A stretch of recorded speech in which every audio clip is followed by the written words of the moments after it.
Bienvenidos a Al-Ayam, un podcast sobre Israel y Oriente Medio hecho entre Barcelona y Tel Aviv.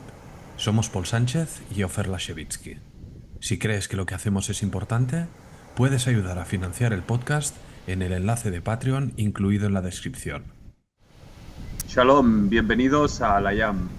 Hoy vamos a hablar de cómo la autoridad palestina ha prohibido trabajar a Al Jazeera en Cisjordania, del declive moral del ejército israelí en la guerra de Gaza y de un libro sobre cómo el Holocausto sigue afectando a la comunidad judía de Polonia en nuestros tiempos. Shalom, Paul, y feliz 2025. Shalom, Ofer, feliz año. Llegamos aquí con un capítulo post vacaciones 100%. Yo recuperándome de la gripe y tú aún por ahí, ¿no? Por ahí, por ahí. Hacemos un disclaimer, no estoy a la Jam, estoy en la montaña hoy, estoy en el Pirineo francés. Por tanto, si el micrófono se oye un pelín diferente es porque no tengo mi equipo habitual. Yo estoy más recuperado que tú de estas gripes que han afectado tanto, pasas estomacales, gripes y demás, que han barrido literalmente España, Cataluña, Barcelona, porque casi no conozco a nadie que no haya estado enfermo. Vale. Pero bueno, vamos a hacerlo lo mejor posible Sí, con porque, alegría y optimismo. sí, porque la gente, nuestra humilde pero fiel comunidad de Alayam nos espera y nos reclama y nosotros tenemos ganas de comentar cositas que han pasado muchas y ya llevamos unas semanas sin sintonizar y compartir nuestras reflexiones semanales. Así que de ahora en adelante y hasta nuevo aviso, Alayam cada semana, cada jueves o viernes, dependiendo de la semana, como siempre en vuestras plataformas de streaming habituales. Paul, empezamos por Vamos allá. un tema que había que ponerle el foco porque creo que poco se ha puesto el foco en él. Y ahora vamos a entrar en los matices. Esto ocurre en Jenin, al norte de Cisjordania, donde la autoridad palestina prohibió la semana pasada trabajar a la emisora qatarí Al Jazeera en todo Cisjordania, en las zonas bajo control de la autoridad palestina. En teoría, la prohibición tiene un carácter temporal, pero según el canal Al Jazeera, viene motivada por las críticas que esta cadena ha estado dirigiendo contra la autoridad palestina de Ramallah por su prolongada operación militar en Jenin, que ya dura varias semanas, y ha comparado la acción del gobierno de Mahmoud Abbas con la prohibición que hizo Israel el mayo pasado por orden del gobierno de Benjamin Netanyahu. Hace un mes aproximadamente que las fuerzas de la autoridad palestina están luchando contra un conjunto de grupos armados en Jenin, algunos vinculados a Hamas y la Yihad Islámica y conocidos efectivamente como las Brigadas Jenin. Desde el inicio de esta curiosa operación llamada Proteger la Patria, han muerto como mínimo 5 civiles palestinos, incluyendo un periodista, así como 6 soldados de las fuerzas de seguridad de la autoridad palestina y varios miembros de estos grupos armados.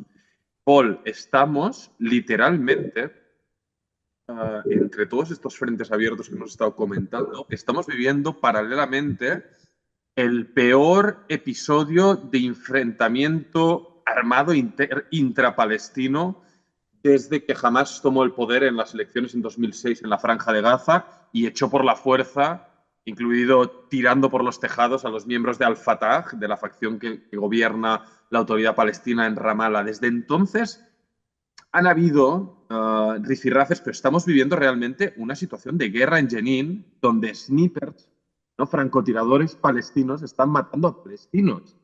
Y palestinos Sí, están luchando. Y esto no lo estamos viendo en ningún sitio. Y la gente que lo estaba retransmitiendo parece ser que no lo va a poder retransmitir. correcto, correcto. Es un tema muy importante. No solo por, digamos, lo que tú has mencionado ahora, la anomalía histórica. O sea, normalmente no es la primera vez que las fuerzas de la autoridad palestina, digamos, operen contra grupos de terror en Cisjordania, pero normalmente lo hacen en coordinación con el ejército israelí. En cambio, esta vez estamos viendo el gobierno palestino tomar acción de manera completamente independiente contra estas células en Jenin. Jenin, menudo sitio. Hay que creo que vale la pena hablar un poco de Jenin. Eh, ¿Has estado en Jenin? pues mira, es uno de los sitios que no he estado en Cisjordania, Yo de los tampoco. pocos. No me salió, pero conocí gente de ahí y básicamente es famosa por ser una ciudad en la que se organizan muchos grupos de terror y también una ciudad con una cierta tendencia, yo casi diría, secesionista de la autoridad palestina. O sea, intentan como autogobernarse muy a menudo. Esto ocurrió ya en la Segunda Intifada. En la Segunda Intifada hubo eh, la famosa batalla de Jenin, en la que el ejército israelí entró con tanques y bulldozers para eliminar a un gran número de células de terror que estaban planeando y llevando a cabo operaciones suicidas en Israel en el contexto de la Segunda Intifada. Y desde entonces la ciudad ha sido como notoria por su resistencia a la ocupación israelí y eso como punto neurálgico de la organización de varias operaciones de terror. Israel ha operado muchas veces a lo largo de los años en Jenin para eliminar dichas células, pero bueno, este tema que queremos comentar hoy, claro, se puede coger desde tantos ángulos, es sorprendente por tantos motivos, porque como tú decías, se está hablando muy poco de lo que está pasando ahí y compáralo, por ejemplo, con lo que pasó en 2023. 2023 fue la última gran operación militar israelí en Jenin, en la que, si mal no recuerdo, murieron entre 7 y 9 personas, algo así. Eh, y fue llamado en los medios la masacre de Jenin. Recuerdo el nombre, la masacre de Jenin, siendo como repetido Porque vez hubo hasta bombardeos aéreos y Sí, uso de así es. artillería pesada, se arrasó el campo de buena parte del campo de refugiados de Jenin. Eso es. Y en sí, entraron en el ejército con el bulldozer es el D3, creo que se llama, este que abre las calles para que luego pasen los tanques. Que bueno, imágenes que no se habían visto desde la Segunda Intifada y fue llamativo. Sí, Y de se hablaba de repute. la masacre de Jenin, pero ahora está pasando casi lo mismo. No hay bombardeos aéreos ni bulldozers, pero la naturaleza de la operación, el objetivo de la operación que está llevando a cabo la autoridad palestina en Jenin no es distinta de lo que hacía Israel en 2023. Yo, Y yo- sin yo embargo, qui- la repercusión internacional es es poca. cero. Yo quiero meter dos inputs de contexto, Paul, y luego no nos olvidemos de tratar del por qué viene esta decisión de prohibir, en teoría temporalmente, ¿no?, Al Jazeera operar. En primer lugar, Jenin, su ubicación geográfica, es la ciudad palestina más al norte de Cisjordania. Está prácticamente, no sé si decirlo así, aislada del resto de núcleos urbanos palestinos, Nablus, Ramallah, Jerusalén Oriental, Belén y demás. Queda más al norte. También es una zona donde Israel desalojó sus asentamientos judíos en 2005 junto a la desconexión de los asentamientos judíos de Gaza. Había 4 asentamientos judíos por esa zona limítrofe de la línea verde entre Cisjordania e Israel.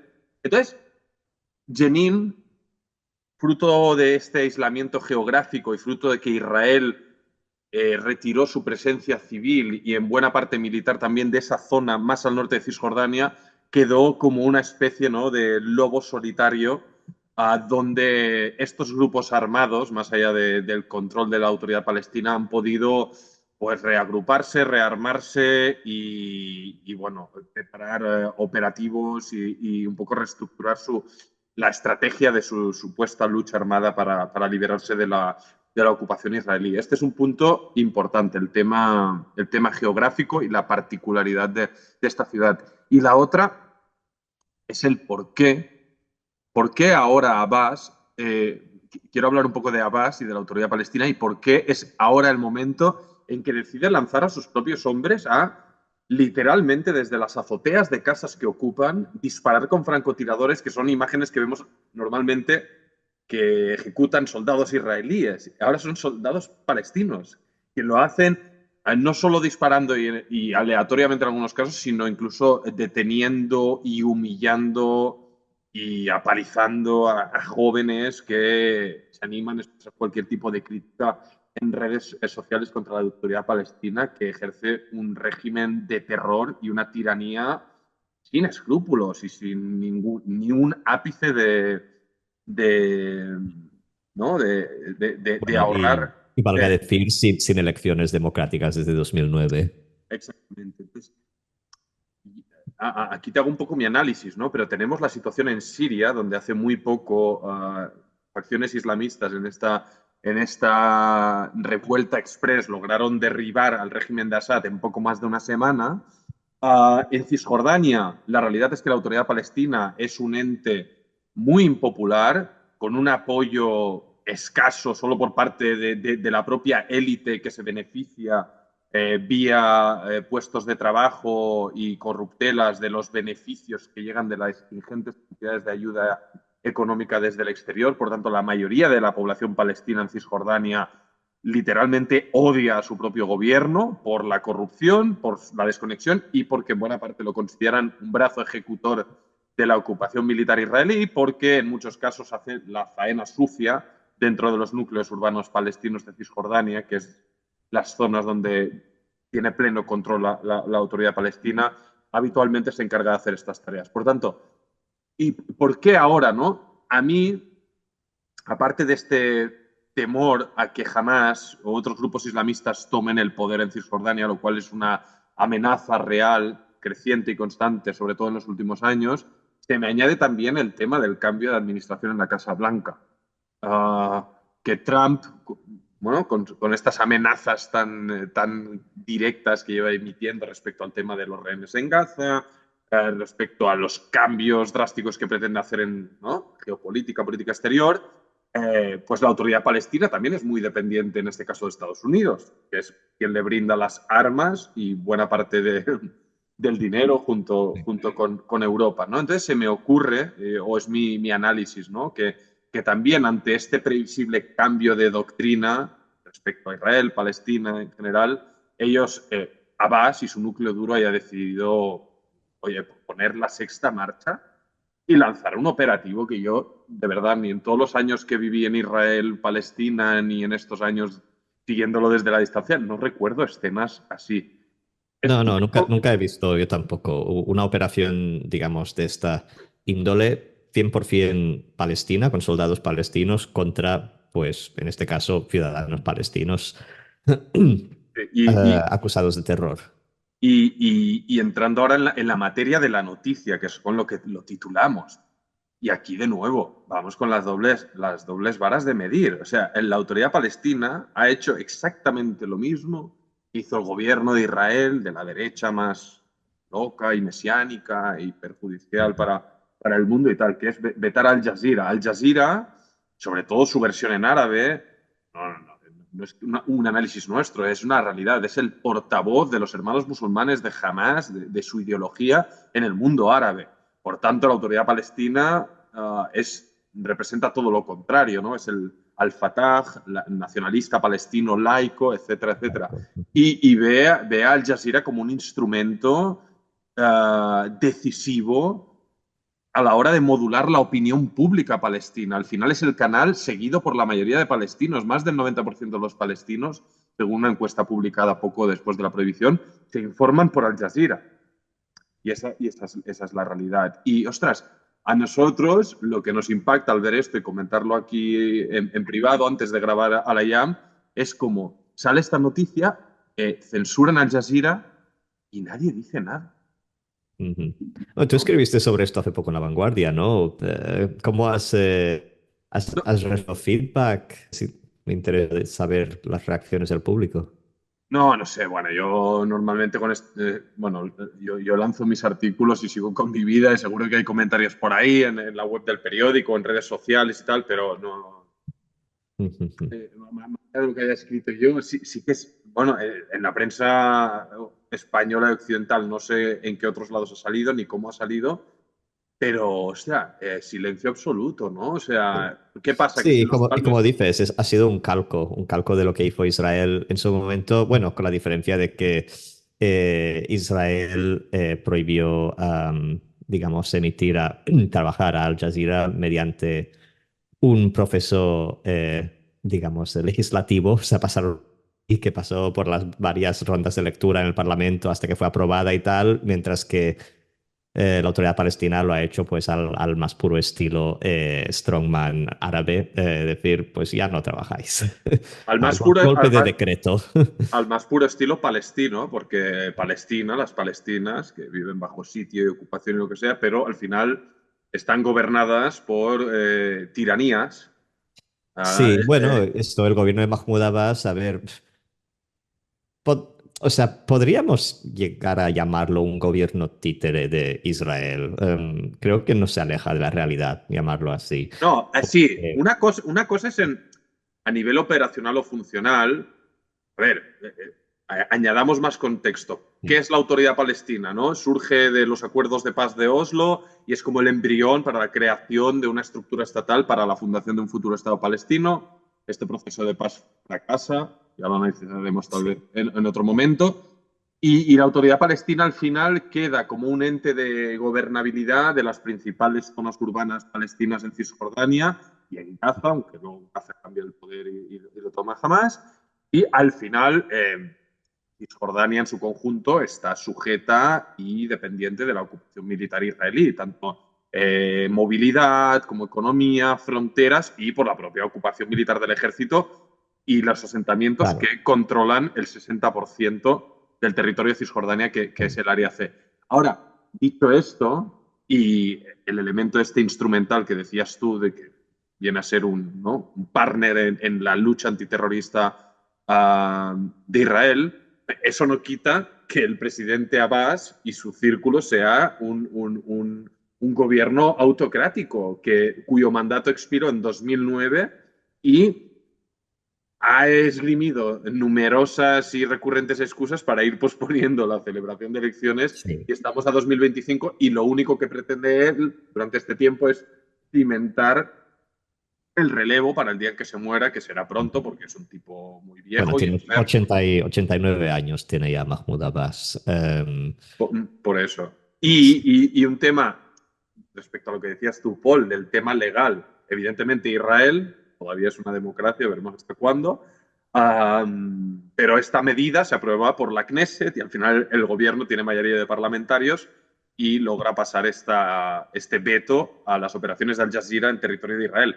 En Cisjordania se emite esto de un plumazo, de un dictamen presidencial, y Al Jazeera se queja y dice, oye, pero ¿qué leyes estamos vulnerando? Yeah. ¿No? No estoy yo haciendo de abogado de Al Jazeera aquí, ¿no? Digo sus propias palabras, ¿no? Dice, hostia, emitís esto y amenazáis con sanciones económicas y encarcelamientos o no sé qué, pero ¿en base a qué, no? Y el qué es básicamente eso, que las cámaras de Al Jazeera estaban apuntando no solo a los combates y la realidad que se está desarrollando en Jenin, sino también recogiendo testimonios de represión, censura y demás emprendidos puestos en marcha por la autoridad palestina. Ujú. Yo pienso también que esta acción de la autoridad palestina, una interpretación mía es que están pensando en el día después de la guerra de Gaza, porque, o sea, yo creo que ya la autoridad palestina, bueno, ya no sorprendo a nadie si digo que no piensa en su pueblo, en sus votantes. Como dices, la intención de voto de los palestinos en Cisjordania es mayoritariamente por Hamas. Y eso ha subido desde la guerra de Gaza. O sea, la popularidad de Hamas ha caído en Gaza en picado por la hecatombe que han tenido que sufrir la población. Pero en Cisjordania su popularidad sigue al alfa y de hecho siguen grupos vinculados a Hamas. Esto en Jenin, en otras partes de Cisjordania. Normalmente es en Nablus, en Hebrón. Estas suelen ser las principales ciudades. Pero como ya sabemos que la autoridad palestina no tiene intención de llevar a cabo elecciones, por tanto no tiene necesidad de, digamos, influir demasiado en la opinión pública. Yo creo que todo esto, la operación en Jenin, la prohibición de Al Jazeera, están tratando de posicionarse, yo diría incluso de forma un poco cobarde, como están intentando ponerse en la mejor posición para cuando llegue el día después en Gaza. Me explico. Aún nadie sabe cómo se va a gobernar Gaza. El ejército israelí tiene como varias ideas en paralelo en marcha. Algunas constan en crear ciudades de tiendas, que el ejército controle quién entra y quién sale. Otros tienen que ver con dar poder a las Hamulot, los clanes locales de Gaza. Pero todo es impreciso y sabemos que el gobierno de Netanyahu siempre se ha opuesto desde el día uno a que gobierne la autoridad palestina en Gaza. Podemos interpretar o inferir que no quiere un liderazgo palestino unido, porque su estrategia siempre ha sido la de dividir a los palestinos, con Hamas en Gaza y Fatah en Cisjordania. Y sin embargo, ¿qué tiene que hacer Fatah en estas circunstancias sino tratar de ganarse puntos para mostrarle a Israel que tal vez sí que es un candidato viable para gobernar Gaza el día después? Y si ahora está haciendo estas operaciones que normalmente tenía que hacer cuando Israel se lo pedía o en colaboración con ellos, y ahora va por iniciativa propia a, a eliminar o arrestar células de terror palestinas dentro de Cisjordania misma, tanto se está, ¿sabes?, como acercando a Israel o dando señas a Israel para decir, mira, compartimos intereses, estamos de vuestro lado. Un último apunte que me hizo gracia al ver la reacción de Hamas, ¿no? A esto, Hamas reclamando a la autoridad palestina libertad para la prensa y para la información y tal, Sí. cuando son bueno, tú has estado en la Gaza de Hamas y cualquier periodista o activista trabajador humanitario que entra a la zona controlada por Hamas en Gaza está constantemente escrutado, ¿no?, por los agentes de Hamas, ¿no? Ni los periodistas locales ni extranjeros Sí, nunca no han existe podido libertad de prensa ahí, que va. Nunca Todo han pasa podido por escrutinio de nunca, Hamas. nunca han podido trabajar en libertad, nunca se ha expuesto realmente y honestamente y críticamente la realidad de Gaza al exterior, al mundo, por parte de la mayoría de los periodistas que han entrado ahí para reportar. Y ahora salga jamás, ¿no?, reclamando, ¿no? ¿no?, libertad de acción para los periodistas y Al Jazeera cargando porque no se está intentando ocultar la realidad en los territorios ocupados y tal y cual. Bueno, en este caso, de nuevo, sí, Israel es la potencia ocupante y es el fuerte militarmente en el conflicto Israel-Palestina, pero no conlleva, aquí nadie obliga a nadie a ser una autocracia ni a vetar a medios o periodistas y demás. En este caso es fruto de una pugna interna palestina Ujú. que no se va a resolver nunca. Ese es mi vaticinio.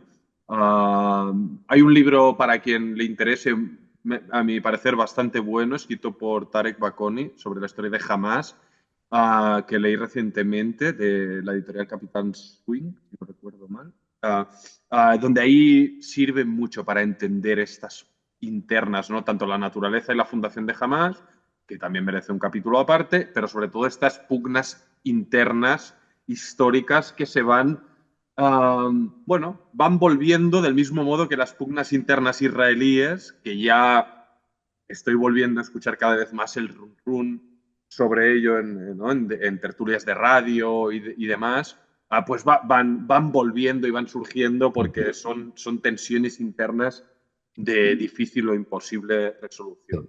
Ahora, al cambiar de tema, al final, cuando hablemos ahora de lo próximo, quiero meter un ítem, intenta recordármelo. Pues guárdatelo. Si te parece, voy a introducir el siguiente tema y así Eso es, encadenamos. eso es. Pues nuestro siguiente tema trata sobre, o como mínimo, parte de una noticia que leímos esta semana, publicada por el periódico de investigación independiente hebreo Hamakom Ahijam Gehenom.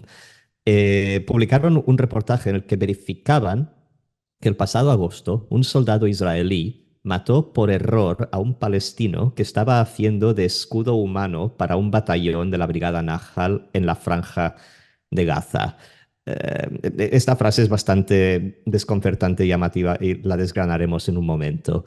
Pero el uso por parte de fuerzas del ejército israelí en Gaza de escudos humanos palestinos es una práctica prohibida por las directrices del mismo ejército y que, sin embargo, su uso ha sido extendido a lo largo de esta última guerra. La práctica consiste en enviar presos palestinos como avanzadilla a investigar edificios por si estos contienen trampas o explosivos y así proteger las vidas de soldados. En el caso de este palestino que fue matado por error, parece ser que no tenía ninguna vinculación clara con Hamas u otro grupo armado, era un preso de guerra y esto, una brigada de Naja lo envió dentro de un edificio en el que había un soldado que no estaba enterado de la maniobra. Este lo vio y lo disparó tomándolo por una amenaza. Entonces, a medida que se van confirmando más horrores y desviaciones del protocolo, como este ejemplo que acabamos de dar en la operativa israelí en Gaza, también empiezan a haber más y más soldados que se niegan a volver a servir en la reserva por la deriva cruel y politizada que ha tomado la guerra, así como soldados que se encuentran con órdenes de arresto al viajar al extranjero por supuestos crímenes de guerra cometidos en Gaza. Esto es a raíz de los casos abiertos en la Corte Penal Internacional. En fin, también lo hablamos antes de grabar el podcast, Ofer, lo de la guerra de Gaza está empezando a tomar dimensiones, bueno, monstruosas. O sea, siempre han habido horrores en la guerra, pero estamos viendo cómo se están confirmando más y más las desviaciones del protocolo como algo habitual y que No, los rangos medios y altos del ejército hacen la vista gorda. porque ya es que ¿qué sentido tiene esta guerra ya? O sea, hay muchos temas aquí, los hemos intentado aunar, ¿no? En este párrafo que nos has introducido, Paul, pero es que hay mucho y no debería haber tanto por comentar. No sé si lo has mencionado. Ah, sí, correcto. En primer lugar, cada vez más soldados, sobre todo los reservistas, que han sido llamados a filas hasta 4 y 5 veces en más de un año y pico ya de guerra, y hay gente que está rechazando ir a la reserva por la propia naturaleza de la guerra en Gaza, o padres que pasan noches en vilo sin dormir, temiendo por la integridad de sus hijos. Esta misma noche han muerto 3 soldados en el norte de Sí. Gaza, ¿eh? El Eso total de soldados muertos en Gaza se acerca a los 400. Creo que son 398 a día de hoy. sí, entonces todos conocemos a familias o amigos que o están o han estado combatiendo ahí y es una realidad terrible, sobre todo por qué es lo que se está haciendo. Recordemos, inicialmente se lanza la guerra como respuesta a la masacre del 7 de octubre. La guerra tiene un consenso total en la sociedad israelí y los supuestos objetivos son destruir a Hamas y devolver a los rehenes. Esto es en 2023, estamos en 2025, la guerra más larga de la historia del Estado de Israel, y ninguno de los dos objetivos centrales de la guerra se han conseguido. Y en el camino hemos llegado a la situación que ha descrito Paul y que es un tremendo horror, principalmente para quien lo sufre, que trágicamente son los civiles palestinos de Gaza, presos de la política suicida de Hamas y de la interminable operación militar israelí. Y, en segundo lugar, los rehenes israelíes olvidados por el gobierno de Israel en los túneles de Gaza y los soldados que están luchando por una guerra cuyo sentido ya al menos nosotros no logramos comprender. Mencionar como inciso también que se ha encontrado el cadáver de uno de los rehenes que todavía no se habían detectado en Gaza, el cuerpo de Youssef Ziadna. Youssef Ziadne, que ha Yo, sido, yo, ha yo sido estuve, traído a Israel para su entierro. Yo estuve con un familiar suyo en marzo del 2024, 6 meses de la guerra. Un familiar suyo que salvó heroicamente a 30, 40 jóvenes del festival Música Nova. Esto era el beduino, ¿no? Sí, sí. Me ha entristecido muchísimo el conocer esta lamentable noticia. Este es que hay tantos temas, este ítem, ¿no? Esta propaganda que dice el gobierno de Netanyahu de que solo la presión militar logrará tal. La presión militar solo nos está devolviendo a rehenes en féretros. Ujú. La presión militar ha devuelto a 7, 8 rehenes en operaciones militares excepcionales, heroicas y con un riesgo brutal, pero la mayoría van muriendo, ya sea ejecutados por Hamas, ya sea por muertos en bombardeos aéreos israelíes, quién sabe cómo, ni cuándo, ni dónde. Pero la realidad, ¿qué está pasando? ¿No? Esto que hemos catalogado de declive moral, es que están pasando cosas que, como bien has dicho tú, Paul, están totalmente alejadas de los protocolos de acción del ejército israelí.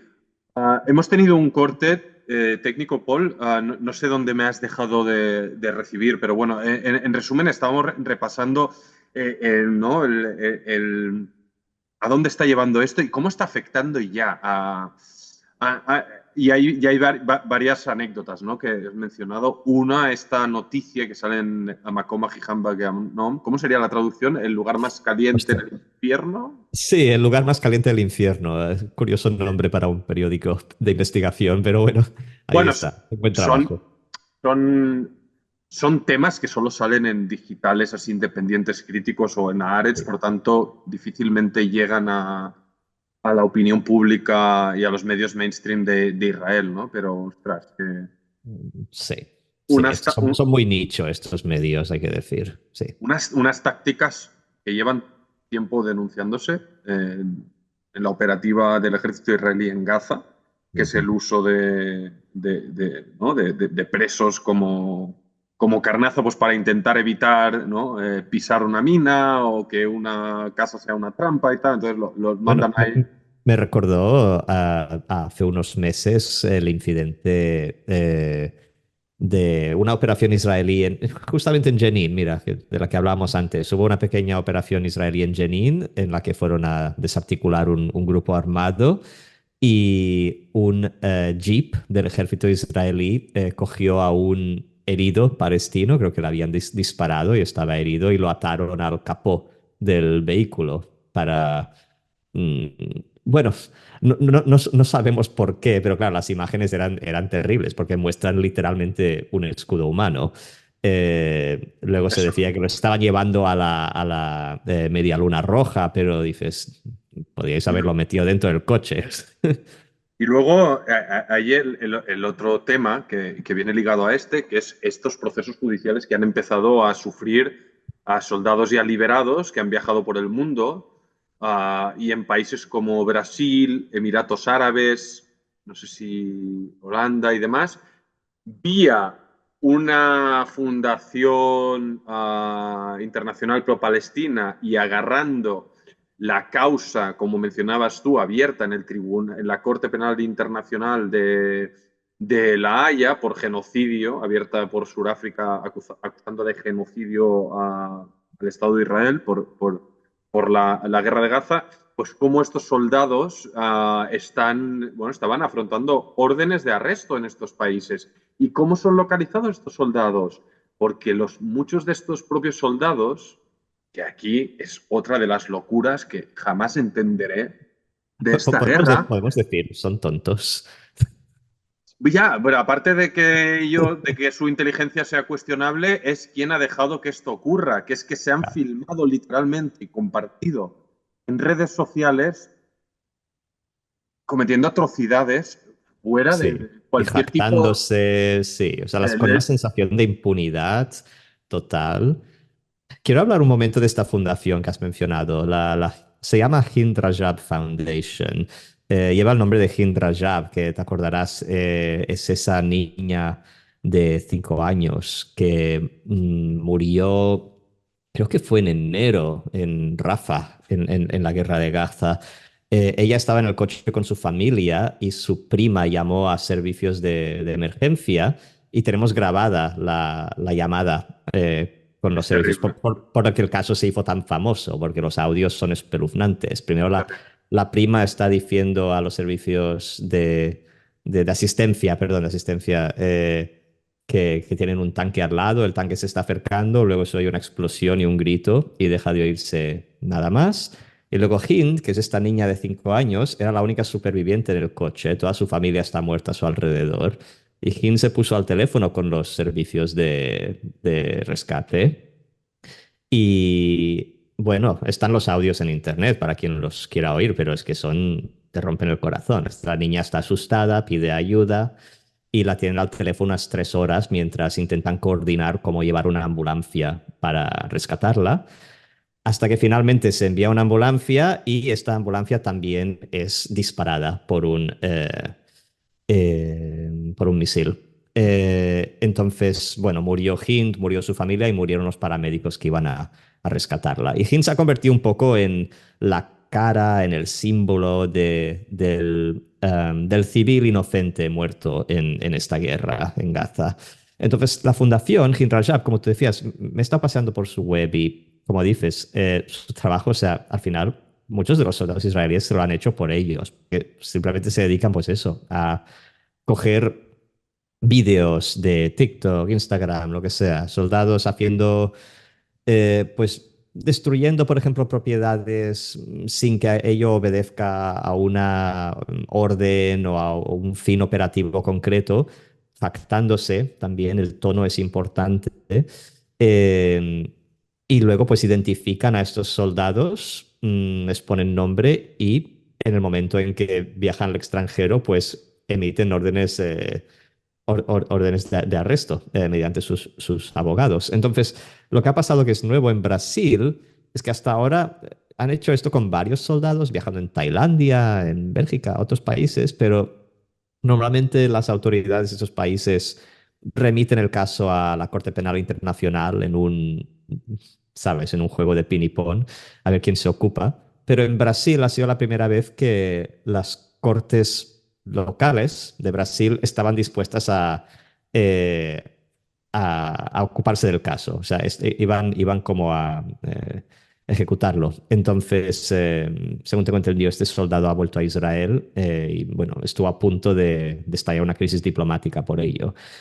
En fin, es interesante el trabajo que hace esta fundación porque realmente lo único a lo que puedo achacar este nivel de crueldad, o sea, la terqueza de algunos de estos soldados en su comportamiento tosco y vulgar, la falta de respeto hacia la vida de los palestinos inocentes, es esta sensación de impunidad de la que creen que gozan. O sea, no ven al enemigo como un ser humano y esto se refleja en sus acciones. Entonces, pues mira, yo creo que esta fundación está haciendo un buen trabajo, Valga la pena francamente. decir, valga la pena decirlo, ¿no? No todos los soldados son presuntos Obvio, obvio. criminales de guerra. Nosotros queremos asumir y creo que estamos en lo cierto. Bueno, de hecho, yo he estado y he hablado con varios soldados que han estado en Gaza y tanto sus reflexiones como sus acciones van en la línea contraria de estos casos, pero que al Claro. final son los que acaban llegando, ¿no? Y es lo que acaba saliendo al mundo porque ellos mismos Sí, se han encargado de hacérselo llegar al mundo, ¿no? Y sí. mira, tengo otro titular más a meter en esta bolsa y dos reflexiones un poco ya de análisis, ¿no? Otra fue una investigación que sacó Yaniv Yakubovich en Haaretz con un titular demoledor, y este sí que hizo ruido en Israel, donde un soldado literalmente decía, nos aburrimos, pues paramos a matar, ¿no? Desde el corredor de Netzarim, que divide la franja de Gaza en dos y donde se han montado bases militares de carácter ya permanente, ya lo hemos tocado aquí en Alayam, pues es una no-go zone y cualquiera que se acerca a X metros de ahí, literal, disparado, más allá de que sea jamás o no jamás, y sea un anciano, un niño, o sea, las historias y los testimonios que salieron en aquel reportaje y que vendrán probablemente después, probablemente vía Breaking the Silence y otras organizaciones serán aterradores. Y luego, ya, reflexiones de fondo, ¿no? todo esto y todo toda esta brutalidad y esta impunidad viene alimentada por los soldados y los oficiales y la alta comandancia que pertenecen a la derecha radical israelí, que desde el principio de la guerra han considerado esto como una oportunidad divina para matar y expulsar a los árabes de Gaza y volver a conquistarla. No lo niegan, bueno, ya lo hemos también hablado recurrentemente aquí, y todo esto ocurre mientras trágicamente 101 rehenes israelíes siguen ahí, mientras siguen habiendo negociaciones que no llevan a ningún puerto porque descaradamente el primer ministro, si hubiera querido ya lo hubiera hecho, ni el primer ministro de Israel ni jamás quieren soltar y parar con esta carnicería, con este sufrimiento y con la agonía de los familiares de los rehenes, que ya no sabemos ni cómo ni qué debemos decir para empatizar y solidarizarnos con ellos y demandar que esto acabe de una vez. Y luego otra reflexión que me vino escuchando esta semana, una tertulia en Mea Beshalosh 103 FM, y que me pone y me hace poner la crítica también en lo que se dice el campo liberal o anti-Bibi, anti-Netanyahu, centro-izquierda, llámale como quieras, ¿no? De un debate entre dos comentaristas, Erel Segal, que es pro-Bibi Netanyahu, pero radical, y Eyal Berkovich, que es un presentador televisivo muy conocido y bastante denostable, a mi opinión. ¿Cómo hablaba de...? Claro, cómo ante este tipo de informaciones, ¿no? Negativas sobre lo que hacen algunos soldados en Gaza, cómo él expresaba que después del 7 de octubre no hay lugar para ningún tipo de sentimiento de empatía o remordimiento por la muerte de civiles en Gaza, ¿no? Son 2 millones de terroristas. Desde el día uno tendríamos que haber arrasado y... Es otra expresión lamentable que se usa en el debate público israelí de hacer un parking de Gaza, ¿no? O un campo de fútbol. O sea, literalmente tendríamos que haber arrasado desde el día uno y no dejar ahí ni un ladrillo en pie.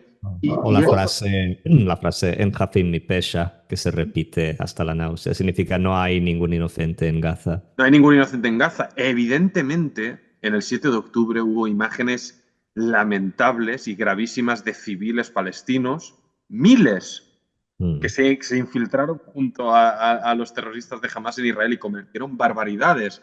En total, unas 3.000 personas, entre terroristas y civiles palestinos de Gaza, se infiltraron en Israel, cometieron la peor matanza de la historia de Israel, 1.200 personas asesinadas en un día, 350 secuestrados. Son 3.000 personas, pero en Gaza viven 2 millones, ¿no? Sí. Es como cuando nosotros nos quejamos absolutamente de lo mismo cuando a todos los israelíes o a los judíos en el mundo os catalogan, ¿no? de genocidas, de asesinos, de colonialistas y demás, cuando la realidad está mucho más alejada de estas generalizaciones y estos dogmatismos. Claro. Y por supuesto debería ir sin decir, pero los niños son inocentes.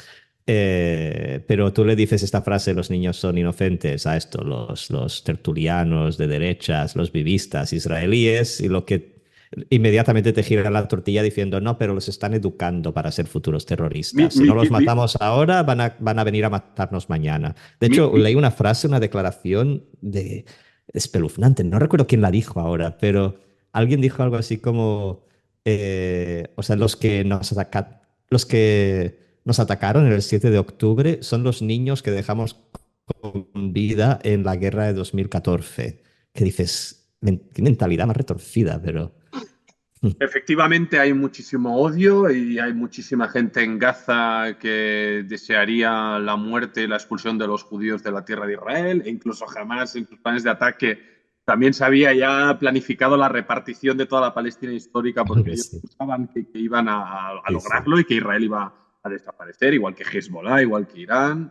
No tenemos ningún tipo de empatía ni remordimiento contra toda esta gente. Mi comentario aquí, Paul lo decía, Berkovich es el contrario del comentarista vivista pro Likud. Es el que el que pertenece o el que votaría a Benny Gantz o a Yair Lapid y demás, y cómo él incluso emitiendo, ¿no?, comentarios mucho más deshumanizantes hacia el otro lado. Y luego, por último, una última reflexión muy buena, a mi parecer, Eilon Levy, periodista británico-israelí, trabajó en i24 News, otros canales y medios anglosajones en Israel. Tras la matanza del 7 de octubre se convirtió en portavoz de Israel ante la prensa extranjera, una cosa así, aunque se lo acabaron cargando por presiones de Sara Netanyahu, porque pertenece al Israel que a ellos no les interesa y bla, bla, bla. Pero bueno, recientemente en un plato de televisión en Israel, precisamente hablando de este tema, el conductor se quejaba de Haaretz y estos tipos de medios que dan la munición a los antisemitas para criticar a Israel y tal y cual. Y Eilon Levy, que era el responsable de la Asbará, de la propaganda oficial de Israel, dijo, oye, me perdonaréis, tal vez voy a decir una cosa impopular aquí, pero la tarea del periodismo es reportar los hechos.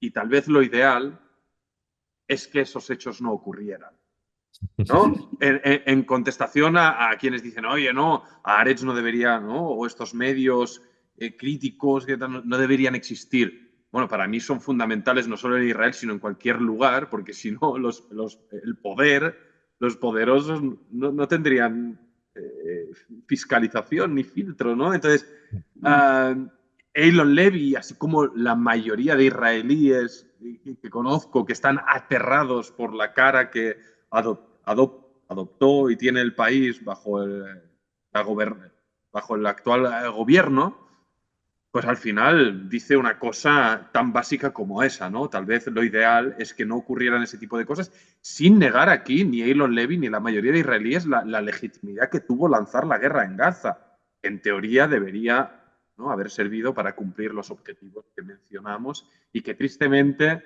empezada en 2023 y ahora a principios de 2025, todavía no se han logrado. Este puede ser un buen momento para recordar a la audiencia que si no lo hacéis, recomendamos suscribiros a Haaretz. No nos pagan ni mucho menos, pero realmente son un periódico increíble, de los pocos que fiscalizan realmente el poder en Israel, de los pocos que reportan sobre los territorios palestinos con franqueza, dureza y con conocimiento de causa israelí. Y que el gobierno de Netanyahu está pues en guerra contra ellos ahora mismo, intentando dejarles sin financiación, cortándoles vías de publicidad. Entonces, yo creo que es un buen momento para apoyarles financieramente. Y dentro, Haaretz no es homogéneo, ¿eh? Hay muchos blancos negros dentro, porque tú tienes en Haaretz a Mira Haas o Gideon Levy, ¿no? Que son como, sí, bueno, son a como veces me olvido de esta gente, pero sí, están ahí también, sí. Un Sí, poco extremistas. son los usados habitualmente, ¿no?, por los palestinos en el mundo para acusar a Israel de sus crímenes y tal. Pero luego yo, por ejemplo, he estado conversando con Amir Tibón, un gran periodista de Haaretz, que sufrió la matanza del 7 de octubre en Niroz, y hablamos con él en un kibutz donde estaban realojados en el norte de Israel, y él en un briefing con otros reporteros internacionales y tal, él... Recuerdo la frase literal, decir, bueno, tal vez a vosotros os parecerá impopular lo que digo y tal, pero me parece que hasta día de hoy, llevamos 5 o 6 meses de guerra, lo que ha logrado el ejército israelí en Gaza son unos logros militares excepcionales. Y estoy completamente a favor de de la guerra y de lo que está haciendo Israel, de lo que está haciendo el ejército de Israel, a pesar de su evidente criticismo pues, con el gobierno de Netanyahu, el olvido de los rehenes y tal y cual. Entonces, dentro de la propia plataforma de Haaretz hay quien quiere rascar más allá de la propaganda y se dedique a leer e intentar entender, verá que hay, ¿no?, periodistas y tendencias contrapuestas y tal, porque al final es un periódico liberal, bueno, que trata, incluso también, no sé hasta qué punto día de hoy, pero ha incluido a voces favorables al gobierno de Netanyahu, aunque sus editoriales habitualmente sean de vez en cuando ponen algunas, sí, sí, muy, sí. muy contrarias. Pero Y bueno, voces religiosas y demás. Pero bueno, que cuentan con grandes analistas. Bueno, hemos citado anteriormente a Amos Harel, es su analista militar, es uno de los grandes. Hasta hace poco contaban con Angel Pfeffer, que ahora se ha pasado íntegramente al Economist, pero en fin, en que fin, bueno. aguanten. Sí, yo creo que pasamos un poco unos minutos de tertulia reflexiva, ¿no? Sobre el último tema que queríamos tratar, ¿no, Paul? Sí, Que no bajar es los que, humos un poco. sí, no es que sea alegre, cuesta en la vida judía y más aquí entrando en el mundo ashkenazi, ¿no? Encontrar la alegría en estos tiempos, aunque no perdemos de vista nuestra voluntad de vez en cuando meter píldoras en positivo, tanto respecto a la realidad de Israel y los israelíes, un país y una gente que adoramos y amamos y nos preocupamos. Por cierto, el próximo Alayam lo grabaré desde Israel, porque Cierto, viajo, cierto. el martes que viene viajo a Tel Aviv y Haremos el puente. sí, estoy súper, súper entusiasmado, la verdad, Paul. Entonces, tal vez podemos aprovecharlo para hablar de lo que me encuentre por ahí, de mis conversaciones con la gente, no sé, ya definiremos Ya lo pensaremos. el formato. Pero bueno, en definitiva, que no perdemos la pista de ese intento que empezamos en la temporada pasada de meter píldoras en positivo, ¿no? Sobre Israel, israelíes, vida judía en la diáspora. Y aquí los comentarios de un libro brutal que me pasaste tú, Paul, titulado Brazo muerto de un río. Y es que a finales del año pasado la editorial Anagrama ha publicado una traducción al castellano de este libro, Un brazo muerto del río, escrito por el judío polaco, a ver si lo digo bien, Paul Mikołaj Greenberg. Ni idea tú. Bueno, lo he intentado, Mikolaj Greenberg. Se trata de una colección de 31 encuentros del autor con diferentes personajes de Polonia que juntos crean un retrato coral, colectivo de lo que significa la judía en Polonia hoy en día y cómo el Holocausto sigue marcando tanto el carácter de este país y su propia condición de judíos. Marca tanto para los judíos como para los no judíos, ¿no? A mí es un libro muy cortito, de relatos muy breves, ¿no? De cuatro o Dos cinco páginas. páginas, Sí. o dos, tres o cuatro o cinco páginas por relato, pero me ha pelado y me ha golpeado muchísimo, ¿no? Yo es que lo Porque, leí y pensé en ti inmediatamente, tanto por tus raíces polacas como, bueno, porque encaja mucho con los temas que nos gustan debatir aquí, que es la complejidad de la realidad en ocasiones. Sí, háblame un poco de tus impresiones, porque no hemos tenido ocasión de comentarlo en absoluto antes de hoy. hostia, no sé, es que bueno, yo lamentablemente no pude compartir con mis abuelos.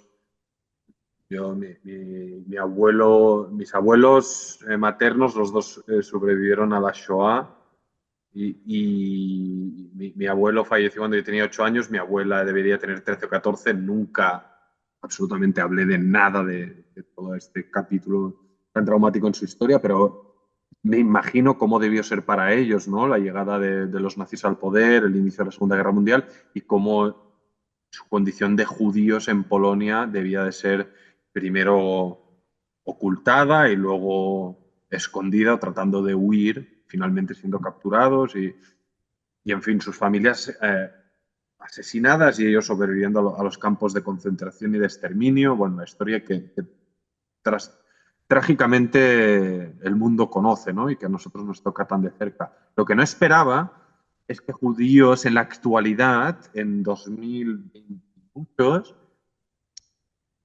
tuvieran la necesidad de ocultar así su propia condición de judíos. O sea, hay muchos relatos, no tomé notas, pero cómo en la mayoría de los relatos trasciende cómo sus propios padres nunca quisieron hablarles.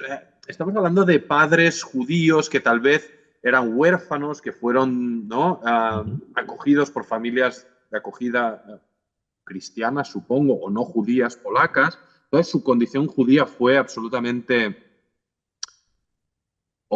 omitida o anulada, por así decirlo, pero al final estos huérfanos judíos tienen hijos que son nietos de los asesinados en la Shoah por polacos o alemanes, ¿no? Porque no olvidemos que parte de los polacos tuvieron un rol decisivo y muy brutal, ¿no? En la persecución, incluso en el exterminio de sus Ujú. vecinos judíos. Hay historias dramáticas. Os aconsejo el libro Jedwabne del historiador catalán David Serrano, que investiga uno de estos casos, ¿no? En un pueblo, en Jedwabne, donde los vecinos polacos se encargaron de encerrar y quemar vivos en un paller, en catalán, en una granja, a todos los judíos, ¿no? de aquel pueblo. Hay tantos traumas ahí que, o sea, lees estos pequeños relatos, pero sobre todo lo que a mí me trasciende es eso, ¿no? Ese desconocimiento de su propia condición judía, de quienes cuentan estos relatos,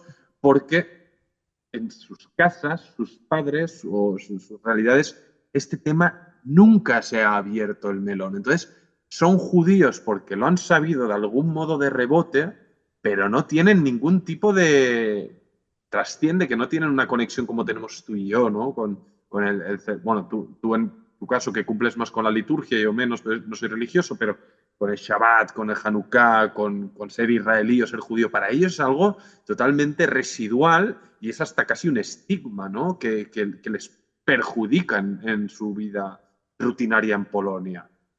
A mí Sí, me...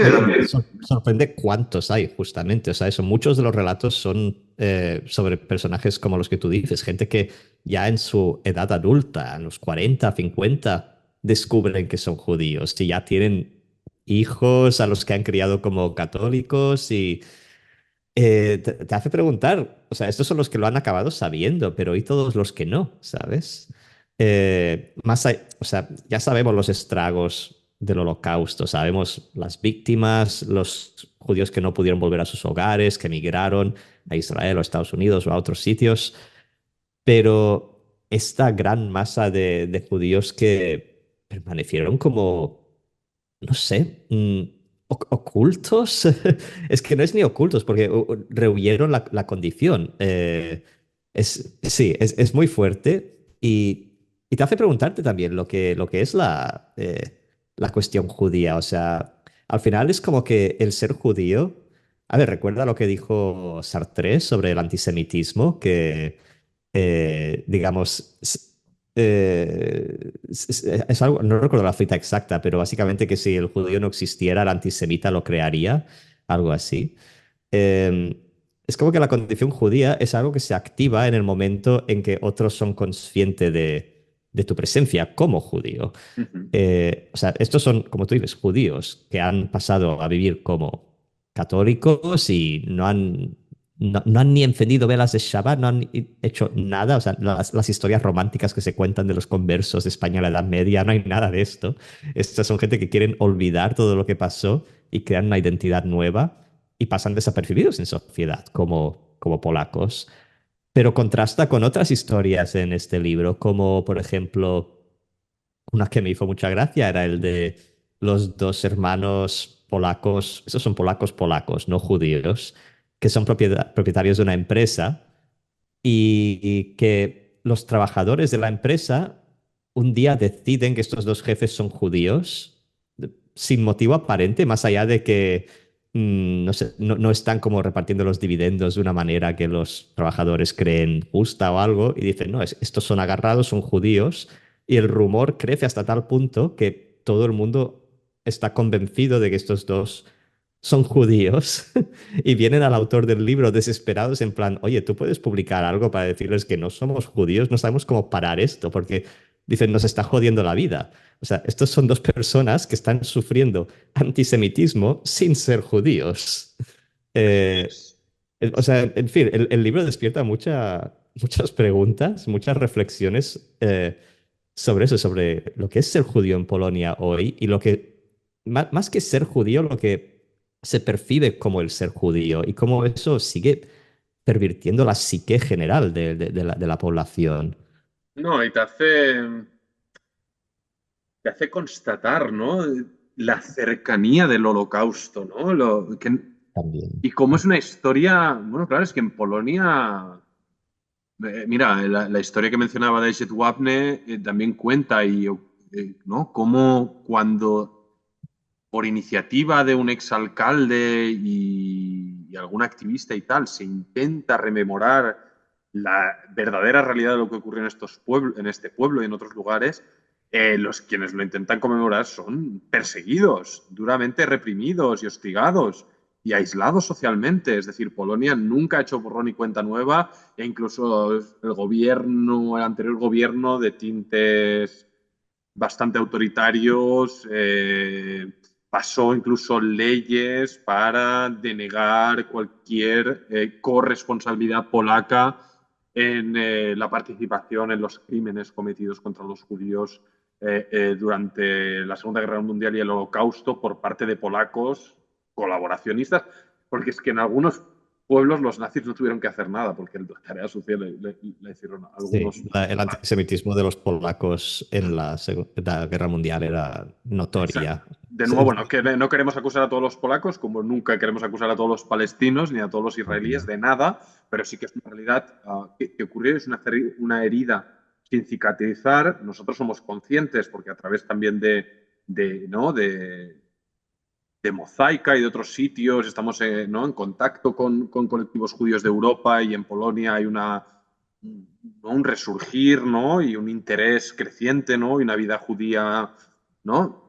No sé si Lo hay, pero no deja de ser interesante contrastar la vida judía, en tanto que no hablo de turismo ni mucho, hablo como de comunidades judías que hagan vida judía en Polonia hoy, y la comparas, por ejemplo, con la de Alemania, y da de pensar, porque en Alemania la vida judía se ha recuperado, ha florecido desde la Segunda Guerra Mundial, hay grandes comunidades, mucha oferta cultural.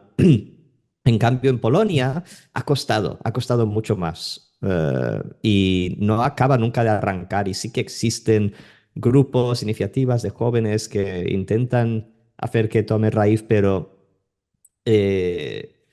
su historia, eso, a pesar de no ser, digamos, los que organizaron y ejecutaron el Holocausto, eh, la historia de este país como uno que pues saltó a la oportunidad de linchar judíos y se cebó con ello, sigue dejando huella hasta hoy.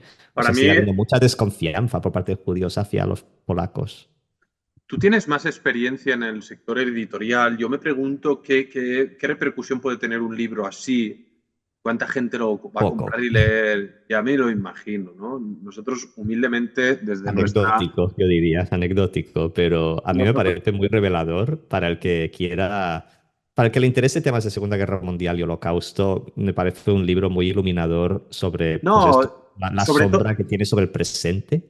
primero porque es muy fácil de leer, segundo que no tiene ningún elemento así de libro pesado de historia, de conflicto, de temas geopolíticos. Son pequeños relatos personales, muy dinámicos, muy bien escrito para mí. O sea, a mí me gustó porque me gustan las cosas que van al grano. Y cada línea, cada párrafo va al grano. A mí hay veces, me está pasando habitualmente con libros que lo empiezo y lo dejo porque ya no sé, tío, se me hacen pesadas las lecturas demasiado literarias y muy... Ujú. Me gustan las cosas que van al grano. Y este libro lo logra, y para alguien no tan conectado, familiarizado con el trauma judío, creo que está muy bien, porque son como varios, ¿no? Golpes, collejas, ¿no? que te da, Sí. y una reflexión final por mi parte, ¿no? Es una constatación más de cuán dura es la realidad de la condición de ser judío, ¿no? En Polonia o en cualquier lugar del mundo, y como esto para mí es que yo me siento como si fuera eso, ¿no? Yo vivo en Barcelona y he nacido en Israel y lo que sea, pero yo surjo de eso, ¿no? De lo que pasó ahí. Si todo esto no Ujú. hubiera ocurrido, yo probablemente, si hubiera nacido, pues estaría en alguna zona de la región de Lublin, en el sur de Polonia, ¿no? Que es de donde son Difícil eran de imaginarte, pero sí, así mis es. ancestros. Sí, no, yo ahora me he abonado y soy incondicionalmente mediterráneo, en esta conexión inquebrantable que hemos ya forjado entre Barcelona y Tel Aviv, que amo, que disfruto y que no voy a abandonar. No sé dónde me llevará la vida, pero este eje, por mucho, mira, Polonia es una gran deuda pendiente que tengo, como bien sabes, y tengo pendiente un gran capítulo de mi vida que espero que algún día pueda realizar, y es una investigación que quiero hacer sobre mi propia familia y que tal vez, ojalá, acabe en forma de un libro. Falta mucho trabajo y tiempo para ello. Supongo que ya lo sabréis. Pero el Desde compromiso aquí. queda grabado en Alayán, así que Ha quedado, está grabado con Alayam y está grabado con mi colega y mentor y gran amigo Plácid García Planas, saludo, Plácid, que me impulsa recurrentemente y me hace no olvidar que tengo que hacer este libro por compromiso moral con y con mi hija, Noah, para que sepa y no olvide nunca de quién somos y de dónde venimos, ¿no? Y este libro, Brazo muerto de un río, bueno, ya te digo, son unas píldoras que te dan unos golpes de realidad intensos para ello. Sí, recomendación a la Paul, llave. sí, no sé si tienes algún apunte más, si no, creo Nada, solo recordar, como siempre, suscribiros a nuestro Patreon si os gusta lo que hacemos. Vuestras contribuciones hacen posible que podamos seguir grabando esto. Nos hace mucha, mucha ilusión cuando suscribís, cuando contribuís y también cuando compartís y comentáis. Toda interacción realmente anima el podcast, nos hace más interesante la producción y eso podéis seguirnos en YouTube, en Spotify. Y con eso nos vemos la semana que viene. y a la Paul, ponte bueno, poco a poco, buena entrada al año y nos vemos, nos escuchamos la semana que viene. Chao, chao. Un saludo.